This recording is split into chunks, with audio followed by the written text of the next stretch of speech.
Hello friend, welcome to my channel. আমি doctor Chandrakant. আজ আপনাদের অতিরিক্ত ফাস্ট ফুড, জাঙ্ক ফুড কিংবা অয়েলি যে ভাজা খাবার সেগুলো খেলে কী কী ক্ষতিকর প্রভাব ফেলে আমাদের শরীরে, এছাড়াও কী কী সমস্যা হয়, আজকে সে বিষয়ে আলোচনা করবো। চ্যানেল নতুন, সাবস্ক্রাইব করবেন। চলুন শুরু করা যাক।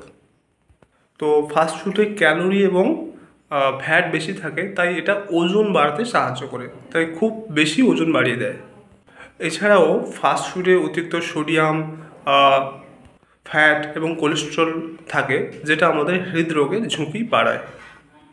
এছাড়াও ফাস্ট ফুড কিন্তু রক্তে শর্করার মাত্রা বাড়িয়ে ডায়াবেটিসের ঝুঁকি বাড়ায়।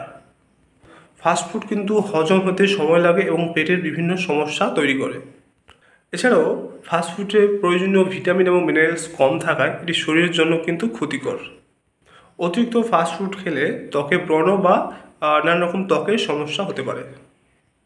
গবেষণা করে দেখা গেছে ফাস্ট ফুড কিন্তু মানসিক স্বাস্থ্যের উপর প্রভাব ফেলতে পারে, অর্থাৎ মানসিক স্বাস্থ্য প্রবলেম হতে পারে।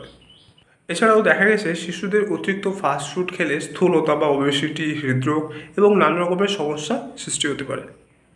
তাই আপনি যদি ফাস্ট ফুড গ্রহণ করে থাকেন তাহলে সীমিত পরিমাণে গ্রহণ করুন, অতিরিক্ত খাবেন না।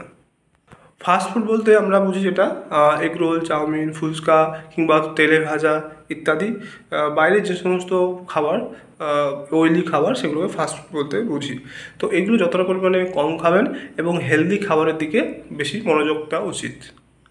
তো আজকে জানলেন যে ফাস্ট ফুড খেলে কী কী শারীরিক সমস্যা হয়, কী কী প্রবলেম হয়, সেটা আজকে জানলেন। তো আজকের ভিডিও এই পর্যন্ত। চ্যানেল নতুন, চ্যানেল সাবস্ক্রাইব করবেন, ভিডিও লাইক করবেন। Thank you for watching.